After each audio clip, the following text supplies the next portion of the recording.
won't believe what I'm about to tell you, but I beg you listen all the same.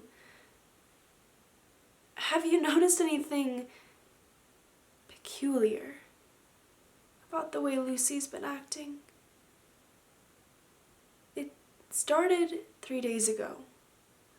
There had been a big storm, a storm greater than any of the local fishermen could ever recall. Boats were smashed against the rocks that ring the harbor. Waves climbed to record heights. There was panic among the tourists at the beaches. And then, out of nowhere, a ship appeared on the horizon, and in that very moment, the tempest broke. And then came a fog, a mist, dark and cold, and it seemed to close in on all things like a great pall.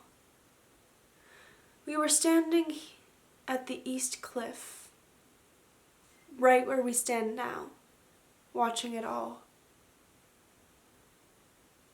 Something not human came with that ship.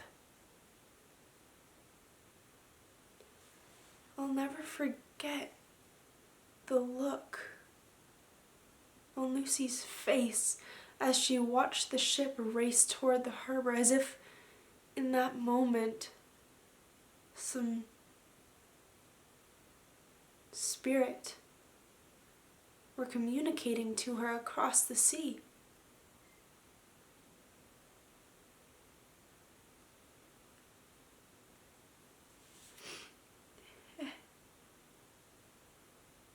And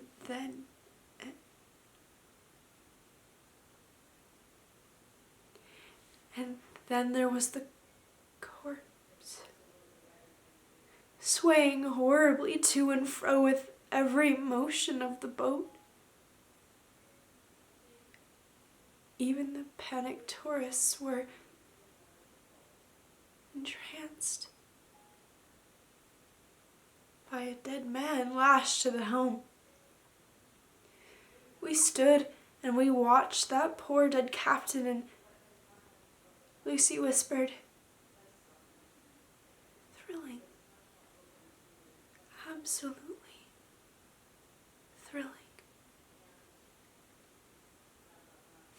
It's as if the words were coming out of a stranger. She even seemed upset by this cross I wear.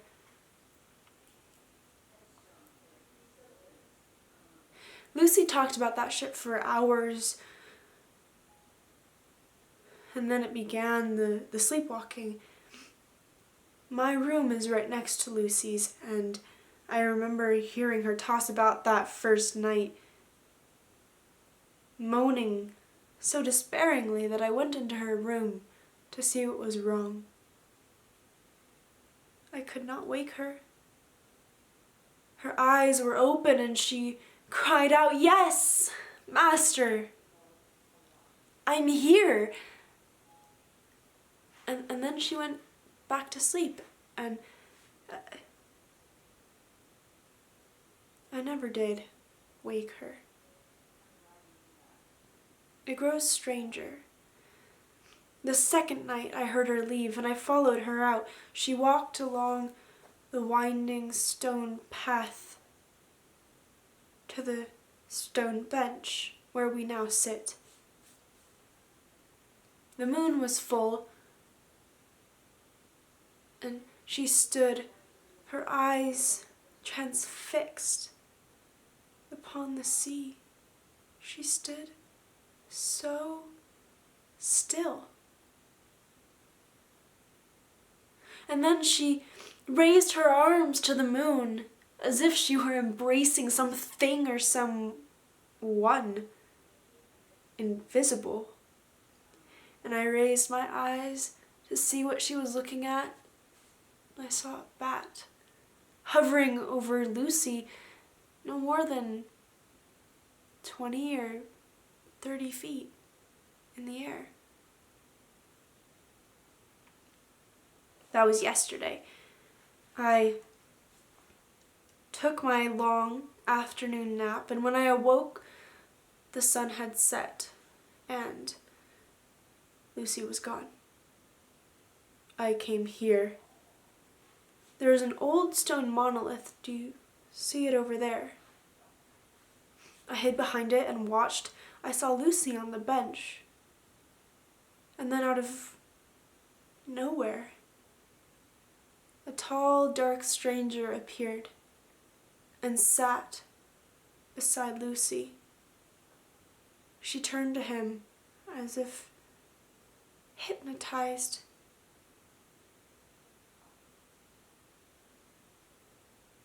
There was a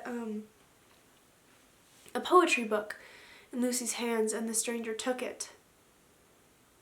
And I shouted out, "Lucy, who is that? I'm here." And the stranger whirled on me and glared, and his eyes, I'll never forget those eyes, red and gleaming in the dark. And then he whirled around and vanished into the night. And I called out again to Lucy, and she turned to me and smiled, and that smile,